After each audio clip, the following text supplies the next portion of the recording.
Hi everyone. I thought that I would have a chat with you about my spiritual journey. Many years ago I was flipping through a magazine that was about psychic art. In fact, I think it was about a psychic artist called Carol Podge, who is quite a famous artist of the 70s and 80s. I was looking at this magazine and I heard a voice which I can only say was inside my head and outside my head. And I heard this voice say, "You'll do that, 58." And when it happened, I thought I'd actually fell asleep. I thought I dozed off and dreamt that I heard it. But it wouldn't go away, and I was only in my late 20s, early 30s, knew nothing at all about spirit. And I kept thinking about it as the years went on, and then I convinced myself that someone in the family was going to die when they were 58, and oh my God, this woman was drawing dead people. So it was a bit of a panic, and every time someone came in the family coming towards the age of 58, I got a bit panicky. And in the end I confided in one of my daughters, and after I told her, I seemed to then forget about it, and the years went on and I never thought any more about it. Well, when I started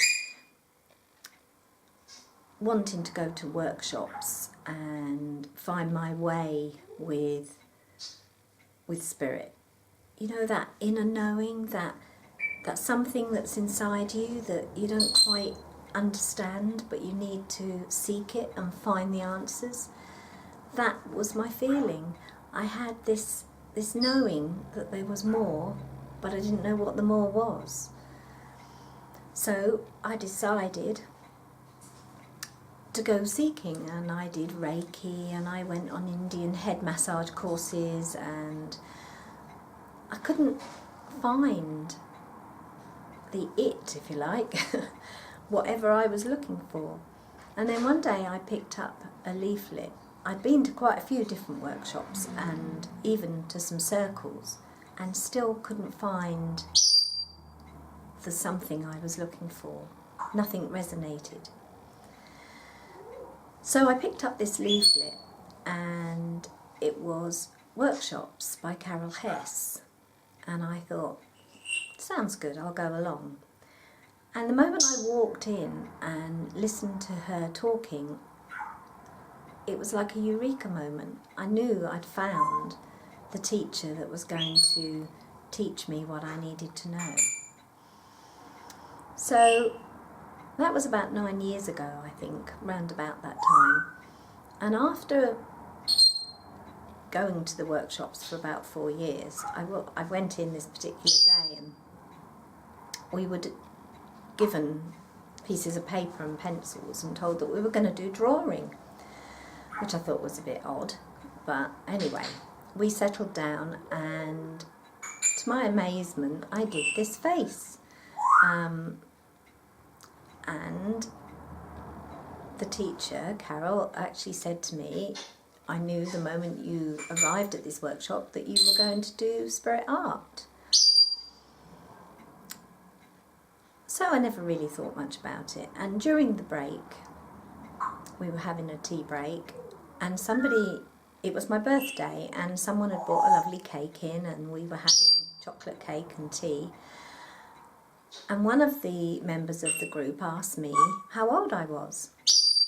And I said, I'm 58. And as I said it, I thought, oh my God, I've just done an impression of psychic art, and I'm 58.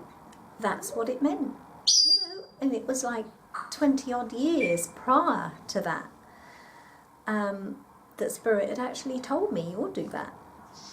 So it was quite a Eureka moment for me, because it made things start to fall into place. And I started on my journey from that day on. I started practicing with spirit. Difficult, because when you look at the drawings, I'm not an artist, and even now the drawings aren't that good from an art perspective. And it's very difficult because I look at the drawings and I think, well, why can't spirit do it better than that?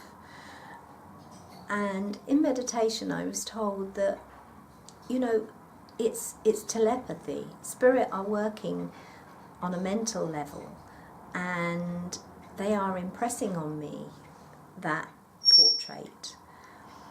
So obviously I can only do the portrait as far as the drawing is concerned to my ability, and which I have to say is not that great because I've had no artist training. So when I did some of these drawings, even going back maybe 6 months to a year ago, the noses always looked like sort of little piggy snouts, and it really bothered me, you know. And one day I said to Spirit, you know, for goodness sake, you know, the noses look like pigs' noses, and I'm embarrassed by this. So surely you can do something about it. And a couple of days later, and I'd been asking Spirit all the time, you know, how can we improve? How can we improve? I was on the internet looking up a biscuit recipe, and I'd got this page up on Pinterest with all different kinds of biscuit recipes. And there, right in the middle of this page, was an advert for how to draw noses. I mean, you couldn't make it up, could you, really? So I clicked on it, and it took me to a page on YouTube that this chap was showing you how to draw noses. And I quietly said, thank you, Spirit, and watched it, and I was able to improve the noses slightly better than they were. At least they didn't look like, you know, piggy noses. So it is a question of learning all the time and working with Spirit and listening. And now it is such an exciting time to work with Spirit. Well, consciousness is rising, and we're on this wave of this consciousness that's coming in, and so many more people are becoming spiritually aware and waking up, and, you know, it's spreading the love. And that's what I want this channel to do, is in my heart I want to spread the love of Spirit. And I know it feels difficult to me, as far as I look at the drawings and think, you know, are people going to look at that and think, well, you know, it doesn't really look like a good portrait. But I know Spirit want me to do this, and because I've asked, I've said, well, you know, what is the point of me doing these drawings if people aren't going to see them? So I know I've been inspired to do this channel. And I also know that, you know, I will improve on the drawings, because I feel now it has a purpose, it has a meaning to it, and Spirit will work stronger because of that. And of course, sincerity of motive goes a long way to creating what you want. You know, and spiritual journeys take you on different paths and different parts. I did, you know, the workshops, and I learnt so much, and now I feel it's my turn to put it into practice, and I'm actually hearing and seeing Spirit more now than I've ever done. And also I have a weekly home circle, and of course that's going to really make a difference. In fact, it was very interesting. In the circle we have 2 really good channelers who channel in trance, and they brought through a young girl called Mary. And while talking to Mary, I had a feeling that the drawing I'd done that morning of Circle was her. So I asked her if I had drawn her, because I'd drawn this little picture of like a waif and stray, really. I could feel the unhappiness, I could feel the sadness in this drawing. So I asked her if it was her, and she said no, it was her sister Rose, which was so nice to have it validated. She lived in the 18th century, and they lived, you know, as servants really, and they worked from early hours in the morning till late at night, very unhappy, and she passed very early, 26. And you can feel her pain, even though she talks now and in spirit, and of course life is much better for her now. But what I got from that was that spirit are really working with me now, and it is so exciting. In fact, I will show you the drawing at the end of Rose, and you'll see what I mean about this little face that looks so forlorn.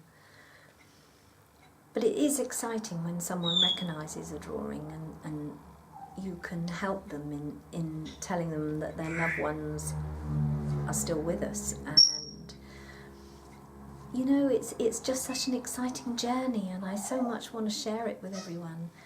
And sometimes it's very difficult to put your feelings into words, because I think in the spiritual realms, on some of the wonderful things that happen, there are no human words that can describe parts of the spiritual realms. I find it hard to actually put it into words. But I just wanted to share some of my journey. I've got such a lot I can tell you, and you know, I hope that I can remember all the things to tell you, and gradually I'm getting over the nerves, so I hope I can share some of them with you. You know, when I had, you can hear funny noises in the background. That is my parrot. I have an African grey parrot called Treacle, and I will introduce him to you. I've had to put him in his cage because he keeps jumping on the camera, and you know, we'll never get the video done. But I will do a video where I introduce him to you. So I look forward to seeing you next week. Thanks for joining me, and much love.